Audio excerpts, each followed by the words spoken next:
अरावली अगर हटा देंगे तो हर साल उत्तराखंड में तबाही आएगी। और इतना ही नहीं, सोच रहा हम यूपी बिहार वाले बाढ़ में डूब जाएंगे, कहेंगे कैसे? तो देखिए, नमस्कार। आज आप जानेंगे अरावली पर्वत के बारे में।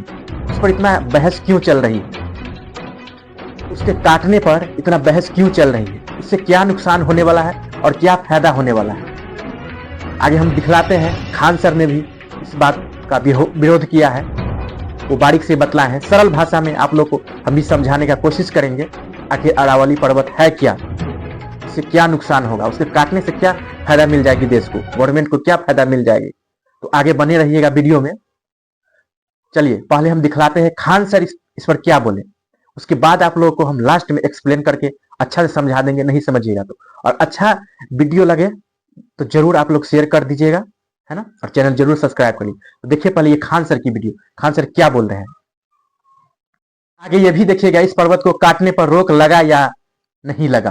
भी रोक लिया। अब अरावली अगर हटा देंगे तो हर साल उत्तराखंड में तबाही गौर से आएगी। सुनिएगा और आप इतना ही लोग। नहीं, सोच रहा हम यूपी बिहार वाले बाढ़ में डूब जाएंगे, कहेंगे कैसे? तो देखिए, अगर ये अरावली से इतना अरावली नुकसान यहाँ होगा। है तो ये अरावली क्या करती है, यहाँ से जो बालू होता है वो उड़ के जाता है तो मध्य प्रदेश में नहीं पहुंच पाता है और इधर नहीं पहुंच पाता है।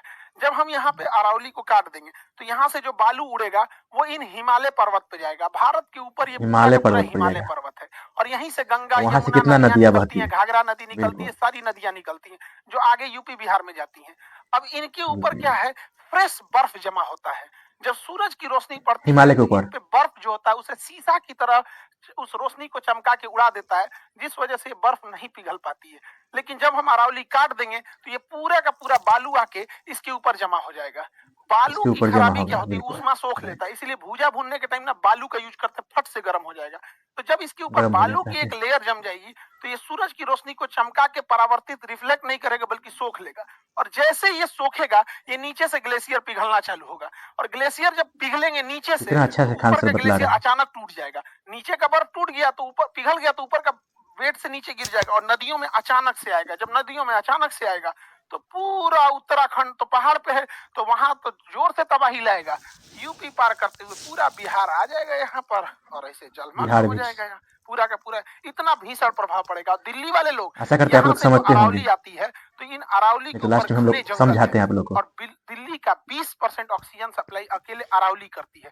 अरावली पहाड़ी जो है बताइए। वहां से धूल को दिल्ली पहुंचने से रोकती है। अगर अरावली काट दिए तो यहाँ से सीधे धूल दिल्ली पहुंचेगी। ये धूल दिल्ली पहुंचने के कारण दिल्ली में तो बालू दिल्ली और में पहुंच जाएगा और दिल्ली में बालू बहुत जगह रेत रेत हो जाएगा, जिस वजह से वहां पार्क पे रेत देखने को मिलेगा, सड़कों के किनारे रेत देखने को मिलेगा। और ये रेत की खराबी बहुत जल्दी ठंडे हो महातबाही हो जाते हैं जाएगी। तो दिल्ली में ठंडी के दिन में टेम्परेचर एकदम नीचे गिर जाएगा। और ये बालू की खराबी की गर्मी से बहुत जल्दी गर्म और होते गर्मी हैं में तो ज्यादा, गर्मी के दिन में बताइए, टेम्परेचर बहुत दोनों में ज्यादा नुकसान। गर्म हो जाएगा तो दिल्ली एकदम भयानक गर्म और एकदम भयानक ठंडा हो जाएगा। और वहां कोहरा और तो छाता ही है, अब बालू का सैंड स्टॉर्म आएगा और पूरी बालू आगे हम बालू ये हो भी जाएगी बताते इस दिल्ली। पर रोक लगा या जहाजों की नहीं लगा। लैंडिंग में बहुत बड़ी समस्या आएगी अगर ये अरावली काट दिया जाए तो। और प्लानिंग तो है, ये काटने की कोई बचा नहीं सकता है। तो आप लोग समझे अरावली पर्वत को काटने का मतलब प्राकृतिक से खिलवाड़। प्राकृतिक से खिलवाड़ का अंजाम क्या होगा आप लोग खान सर से जाने। कहने का मतलब है ये अरावली पर्वत दिल्ली से लेकर हरियाणा के रास्ते गुजरात राजस्थान तक फैली हुई, ये लगभग 700 किलोमीटर में 700 किलोमीटर में फैला हुआ है ये पर्वत। तो उससे उसको अगर काट दिया जाए, देखिए फंडा ये है, बोला जा रहा है जैसे अरावली पर्वत का ऊंचाई 100 मीटर, मतलब बोला जा रहा है जहां पर 100 मीटर वहां छोड़ दिया जाएगा और 100 मीटर से अगर कम हुआ तो वहां पर काट दिया जाएगा। वहां पर बोल रहे हैं कि पर्यावरण पेड़ लगाएंगे। बताइए, पर्वत पहाड़ों को काटकर पेड़ लगाया जाएगा और भी काम, जैसे उसे देखिए फायदा यही होगा, जैसे उस पर्वत को काटेगा तो उससे जो चट्टान होता है गिट्टी, रोड बनाने में काम आएगा, फिर उसको कटिंग करके घर बनाने में भी काम आएगा। तो फायदा ये सोच रहा है गवर्नमेंट, लेकिन उस फायदा के चक्कर में गवर्नमेंट चाहे कोर्ट के जो भी आदेश है वो, उसके चक्कर में कितना नुकसान होगा वो तो आप लोग जान गए। और उसको काट दिया जाएगा सीधे धुल जाएगा हिमालय पर्वत से, और हिमालय पर्वत पर से फिर डायरेक्ट कितना नदियां बह रही है वो तो आप लोग को मालूम है। अचानक सब में आएगा, जैसे बिहार उत्तर प्रदेश होते बिहार को भी बहुत नुकसान पहुंचेगा। जो अभी बाढ़ आ रहा है उससे कहीं ज्यादा मात्रा में बाढ़ आएगी, या उत्तराखंड में जो तबाही होगा सो होगा ही। और दिल्ली में ठंड के महीना में और ज्यादा ठंड हो जाएगी, और गर्मी में तो और हालत खराब कर देगा, क्योंकि वो एक बॉर्डर है ना, वो एक बॉर्डर है जो प्रदूषण को रोकता है। जैसे दिल्ली में अभी इतना प्रदूषण रहता है, ऑक्सीजन लोग लेते हैं, और उसको अगर काट दिया जाएगा तब तो दिल्ली में तो फिर रहना मुश्किल हो जाएगा। खान सर बोल रहे उस हिसाब से। और आप भी सोचिए, ये उचित नहीं है, कहीं से उचित नहीं है। अरावली पर्वत को अगर काट दिया जाए तो कहीं से उचित नहीं। उत्तराखंड में भी देखते हैं कितना तबाही आ जाता है, अचानक जब आता है तो कितना सैकड़ों घर ले डूबता है और क्षति होता है, और जान माल का सबका खतरा रहता है। कितना लोग दह जाते, डूब जाते हैं। बहुत ही आए नया दिन खतरा होता रहता है उत्तराखंड में। तो ये कहीं से न कहीं सही नहीं है, बिल्कुल ये गलत है। अरावली प्रकृति के साथ खिलवाड़ नहीं होना चाहिए। इस पर हम लोग आवाज उठाएंगे। आप लोग भी कमेंट करके बतलाइए, क्या ये अरावली पर्वत काटना उचित है?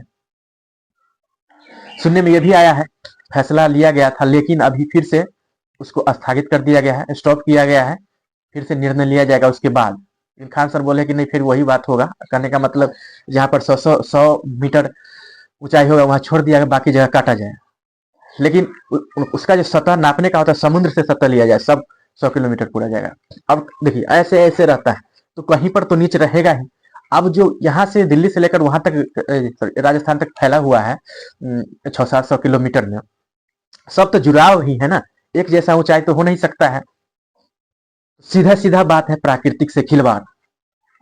हम तो यही कहेंगे अरावली पर्वत से कोई छेड़छाड़ नहीं होना चाहिए, नहीं तो तबाही का मंजर देखना पड़ेगा।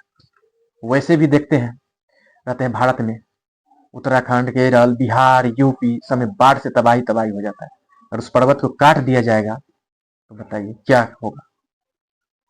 तो आप लोग ये वीडियो शेयर कर कीजिए, आप लोग भी आवाज उठाएं। बहुत लोग विरोध किया है, तो लगता है जैसे इस पर रोक लगाया गया है। देखे हैं न्यूज के माध्यम से बताया जा रहा है इस पर रोक लगाया गया है, लेकिन फिर बोल रहा है कि उसको हाइट देखकर फिर काटा जाएगा। लेकिन हम तो यही कहेंगे उसमें कहीं से कोई छेड़छाड़ करना ही नहीं चाहिए। वो एक सुरक्षा कवच है, वो एक सुरक्षा कवच है, उसको कोई छेड़छाड़ नहीं होना चाहिए। ये आवाज उठना चाहिए, कहीं से उसको काटा नहीं जाना चाहिए उस पर्वत को। जब इतना बेहतर है देश के लिए तो है ना, तो उसको कहीं से काटना नहीं चाहिए। इस पर हम लोग खुलकर विरोध करेंगे। गवर्नमेंट को भी इस चीज को समझना चाहिए, या समझ रहे हैं, अभी शायद स्टॉप किया गया है काम, तो अच्छी बात है, अच्छा से समझे तभी कोई निर्णय लेना चाहिए। कोर्ट ने भी इस फैसला को स्थगित किया है, स्टॉप किया है शायद, वो भी अभी सोच रहे हैं उसके बाद ही कोई फैसला लिया जाएगा। तो फैसला इसमें कुछ नहीं लेना है, इसको सरासर स्टॉप कर देना है। कहीं से इस पर्वत को काटने का कोई निर्णय नहीं लेना चाहिए, नहीं तो तबाही का मंजर हो जाएगा। आप लोग देखे वीडियो के माध्यम से खान सर बतला है कैसे से कैसे होगा, उस पर से धूल भाप कहाँ से कहाँ आएगा, है ना। हिमालय पर्वत, और हिमालय पर्वत से कितना जुड़ा नदी है, तो आप लोग देखते हैं हिमालय पर्वत से बहुत नदी जुड़े हुए हैं, बागमती जो भी गंगा सब वही से निकलते। हर जगह दूषित हो जाएगा, हर जगह तबाही, पानी ही पानी हो जाएगा, और जो होगा सो होगा ही।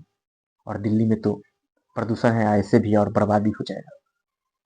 तो चलिए आप लोग ये वीडियो शेयर कीजिए और चैनल जरूर सब्सक्राइब कीजिए। फिर मिलते हैं अगले वीडियो में। ये भी बतलाएंगे इस पर रोक लगा या नहीं लगा, इस पर जानकारी देते रहेंगे, और खान सर द्वारा भी। तो आज के लिए इतना ही, चलिए फिर मिलते हैं अगली इन्फॉर्मेशन के साथ। तब तक के लिए जय हिंद।